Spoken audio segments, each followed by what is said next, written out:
समूल काम का नाश, समस्त संबंध विच्छेद, एकमात्र भगवान का आश्रय लेकर भजन करने से हो जाते। घबराना नहीं। प्रार्थना है अपनी तरफ से, 1000 बार फिसल जाए तो 1001 बार भी हिम्मत रखें, पड़े ना रहें। आखिरी श्वास तक हम बाजी जीतने की कोशिश करेंगे, क्योंकि ये खिलाड़ी किसी और के नहीं, हरि के ही हैं।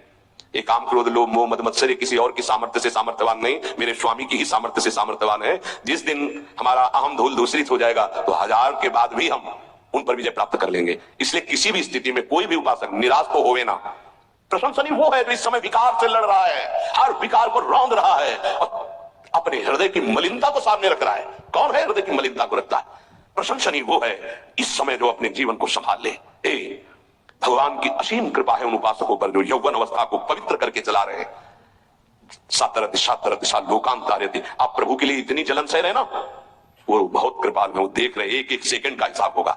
आप लोग ऐसा ना समझे कि आप जो कष्ट सह रहे हैं, आप जो जल रहे हैं, आप जो बेगों को सह रहे हैं, तो इसका कोई परिणाम नहीं, भगवान बिक जाएंगे। ध्यान रखना, वो देख रहे हैं, उनके लिए तुम सह रहे हो, उनके लिए सह रहे हो। समस्त विषयों का आक्रमण साधकों के हृदय में, तो क्या जाने विषय पर, जो मनाया सुखा लिया, जो मनाया देख लिया, जो मनाया भोग लिया, जो मनाया सूंघ लिया। चलो एक साइड में आके देखो तब तुम्हें पता चलेगा। इसलिए हमारी प्रार्थना मानना, कभी भी किसी भी स्थिति में उदास निराश और कदम पीछे मत हटाना। आखिरी श्वास तक योद्धा दुश्मन को परास्त करके विजय श्री की आशा रखता है, और हमारी आशा इसलिए पूरी होगी कि हमारे साथ प्रियालाल है। नागरी दासी जन्म जितायो बलिहारी बलिहारी। ये क्या जाने, ये तो जरा सा छींक दोगे तो तैयार हो जाएंगे वो अल्लाह मचाने में। ये साधना जानते हैं क्या? ये चढ़ाई चढ़े हैं क्या? कि फिसलने वाला कितना मेहनती होता है, जो चढ़ के जाना चाहता है फिसल रहा है, उसे कौन जानता है? इसलिए बड़े बड़े महापुरुष इस बात को साधकों को प्रोत्साहन देते रहते। विषय जी थोड़ी जानते, विषय जी तो जरा सी बात हुई ना तो तोप बना करके वो अपना रजिस्टर देखो पूरा काला, कभी नहीं वो देखेंगे लौट के। हाँ, एक बिंदु अगर कहीं चिट्ठी आ गई है ना तो वो अल्लाह मचा देंगे। साधक ऐसा, साधक ऐसा। 1000 बार परास्त होने पर भी हमारा वो उदासीपन नहीं आना चाहिए, निराश नहीं होना चाहिए।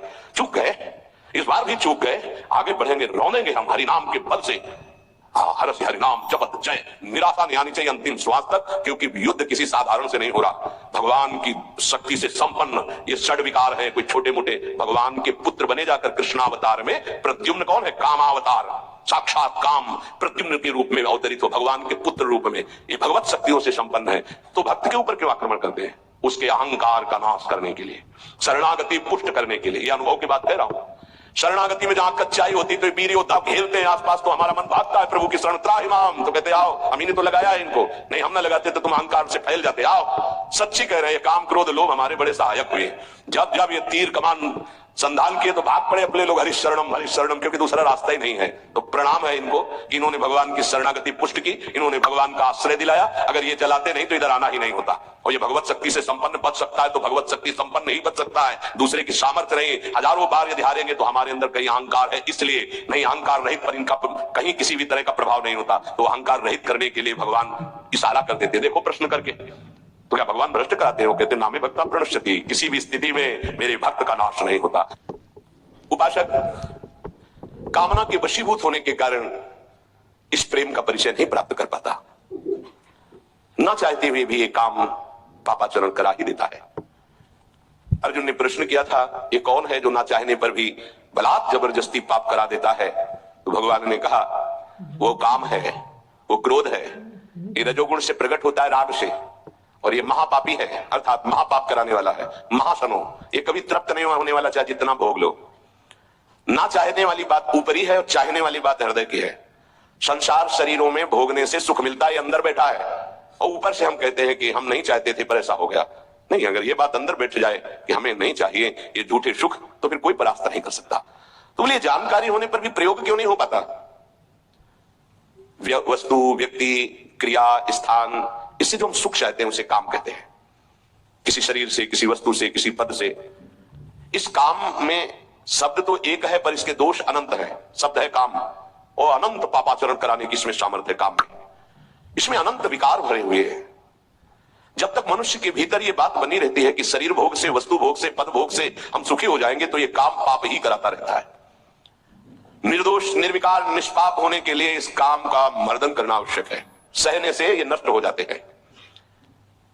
शास्त्र निषिद्ध कर्म ये काम ही कराता है, प्रारब्ध नहीं कराता।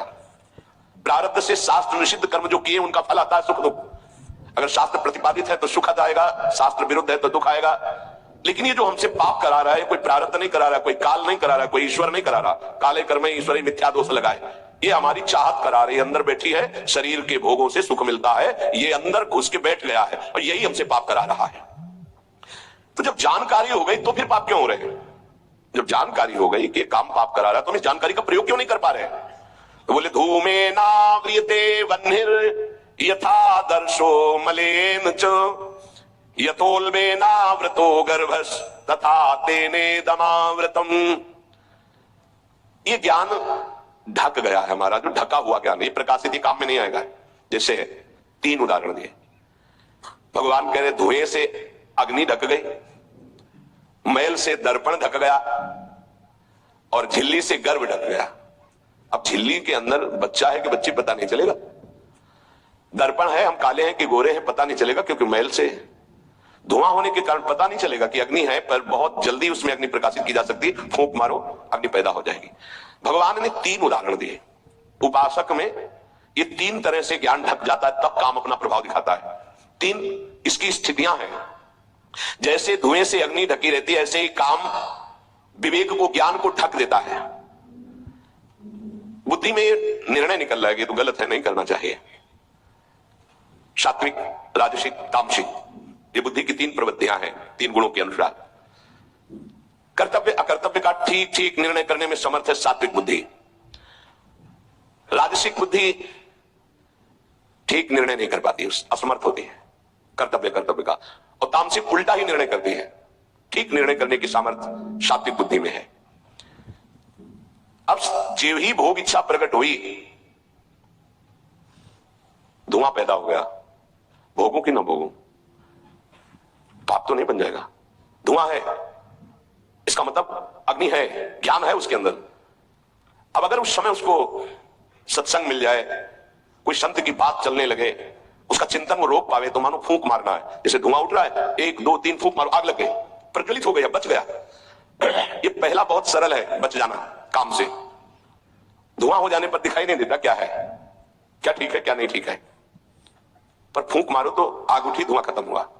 ये ज्ञान हो रहा है, बीच बीच में जलन हो रही कि भोगों की ना भोगों, अच्छा है कि नहीं अच्छा है, कहीं पाप तो नहीं हो जाएगा, कहीं गलती तो नहीं हो जाएगी, पर वो धुआं है, नहीं भोग लेते हैं, अवसर मिला है, समय मिला है, भोग लेते। ये उस समय उसको चाहिए, तत्काल कोई सहयोगी चाहिए विवेक का।